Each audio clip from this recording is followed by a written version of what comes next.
The 2020 election brings a new president and some changes in the Senate Armed Services Committee. Both of those can have big impacts potentially on the National Defense Authorization Act now and for years to come. Roger Zakheim is director of the Ronald Reagan Presidential Library Foundation and Institute. Roger, welcome back. As I first started to think about this conversation, I thought, well, NDAA is pretty much baked for this year, but and the election won't impact those people who are going to be in that room. I'm probably thinking about it wrong on second blush, aren't I? Well, I think the election outcome, without question, will make an impact. You're already seeing some jockeying on the part of members of Congress. But at the end of the day, this Congress goes sine die. That's the fancy language for meaning it ends this year. And the work of the National Defense Authorization Act and the Armed Services Committee really needs to be finished then. So regardless of the election outcome, they have to get their work done this year.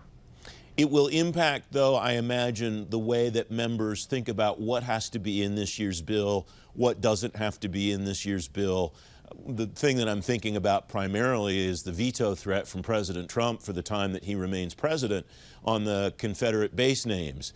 That is something that many members support being in the bill, but I wonder if that conversation will be impacted by the idea that with a Biden administration that's likely to be friendly to that idea, it may not have to be in at this exact moment. That's the kind of thing that I'm thinking about as far as trying to game out the future.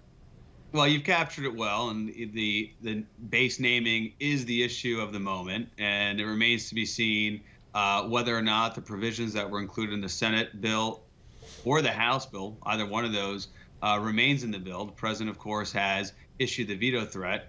And so now the managers of the bill, namely the chairs and the ranking members, have to decide whether they want to keep some of that language in there and play a game of chicken with the president over his veto threat, or do they want to take out that language to ensure safe passage of that bill, which has passed and been enacted for 60 years straight. That's the dynamic right now. A lot of politics involved, a lot of policy there. What's unique is that both chambers actually have language in this bill addressing this issue. So it would be unusual to remove that language and kind of clear the way to avoid the veto threat, because the rules of the conference is that if language is in both bills, you really can't remove both sets of language. I want you to take me back to the staff rooms at the House Armed Services Committee, Roger. The election will impact the HASC with the size of the makeup of each caucus. How does that change the makeup of the committee? How does that change the staff ratios of the assignments, those kinds of things? And does that difference wind up manifesting itself in the production of next year's NDAA and the year after that one? Yeah, it's a good question. It's really getting inside the Beltway, inside the Capitol with that one. But at the end of the day, the ratio of Republicans and Democrats on the Armed Services Committee usually is reflective of the number of Republicans and Democrats in each chamber. So in the House of Representatives, where you've seen Republicans make some gains, there may be additional Republicans on the Armed Services Committee. But of course, Democrats remain in the majority. Adam Smith will continue to serve as chairman. So you'll get perhaps some shifting in the numbers there, but it won't be a huge number. But every number is consequential given how limited, right, and how narrow the majority is in the House side. And the Senate, we'll see if it remains a Republican majority. If it does, you're really not going to see a meaningful difference in terms of the composition of the Senate Armed Services Committee.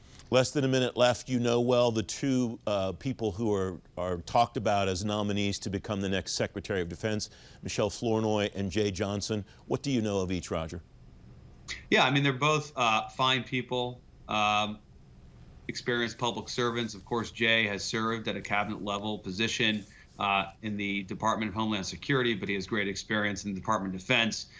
He was general counsel when I served as general counsel in the House Armed Services Committee. And of course, Michelle Flournoy has really been a leader in defense policy circles for decades now. From my purview, there are differences in policy, but both are experienced and capable leaders, and I think they'll be welcomed by the Pentagon bureaucracy. Roger Zakheim, thank you very much for joining me. It's great to have you back. Thank you.